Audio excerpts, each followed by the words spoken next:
Côte d'Ivoire, nous menons le combat pour que Gbagbo soit candidat en 2025, Danoud Gedje. Pour plus d'informations sur ce sujet, retrouvez-nous après le générique. Mais avant de commencer, n'oubliez pas de vous abonner et d'activer la cloche de notification pour ne pas manquer nos prochaines vidéos. Bon visionnage.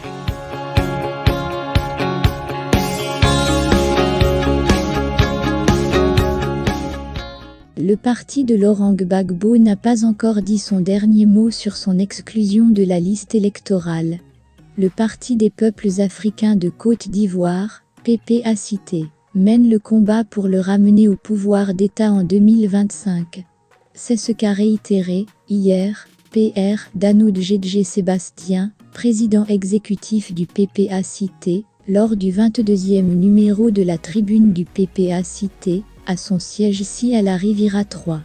On a le candidat qu'il faut.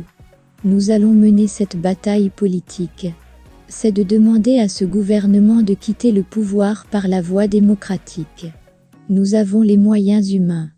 Nous avons l'homme qu'il nous faut pour arriver au pouvoir. Il s'appelle Laurent Gbagbo.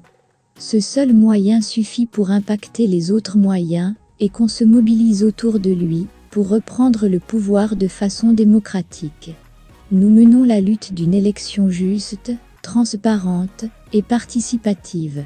Je ne comprends pas encore pourquoi Laurent Gbagbo est exclu de la liste électorale.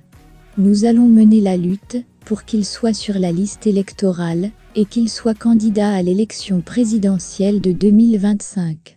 Nous allons gagner ceux qui sont au pouvoir parce qu'ils ne méritent plus d'être là, a martelé le ministre Danoud Gedje, qui a disséqué, sous tous les angles, le discours à la nation du président Alassane Ouattara. Il a dépeint un tableau sombre de la gouvernance politique, démocratique et diplomatique, de la gouvernance économique, de la gouvernance sociale, ainsi que de la gouvernance environnementale.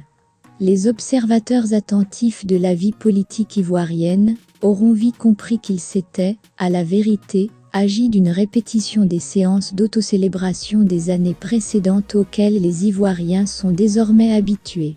La répétition de promesses d'une année sur l'autre témoigne bien des insuffisances et de l'échec de la gouvernance du président Alassane Ouattara. Fermez les guillemets, a-t-il relevé. Il poursuit pour évoquer les élections et les violences qui en découlent.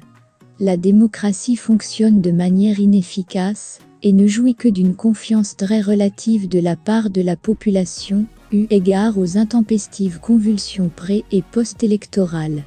À chaque élection, comme ce fut le cas lors des élections locales du 0-2 septembre 2023, le pays tout entier est pris d'angoisse. Parce que l'ombre d'une fraude électorale incomparable, exacerbée par des violences de tous ordres, plane sur les villes, villages et hameaux de Côte d'Ivoire, de la publication de la liste électorale à la publication des résultats définitifs. Fermez les guillemets, Danoud Gedje est allé plus loin, pour parler des relations diplomatiques, les pays de l'Afrique de l'Ouest dont certains sont en disgrâce, avec la Côte d'Ivoire.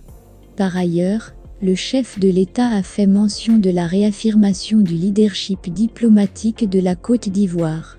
Or, il reste constant que son activisme belliciste consécutivement au changement de régime intervenu dans les pays de l'Afrique de l'Ouest, a contribué à mettre à mal l'image de la Côte d'Ivoire auprès des peuples ouest-africains, a-t-il dénoncé. Au titre de la gouvernance économique, le président exécutif du PPACT ne voit pas les choses du même œil qu'Alassane Ouattara. Le chef de l'État a évoqué la confiance renouvelée des bailleurs de fonds, l'émergence de champions nationaux, ainsi que la consolidation du pouvoir d'achat des Ivoiriens. Nous en sommes toujours à chercher à savoir si c'est bien notre pays, la Côte d'Ivoire, dont parle le président Alassane Ouattara.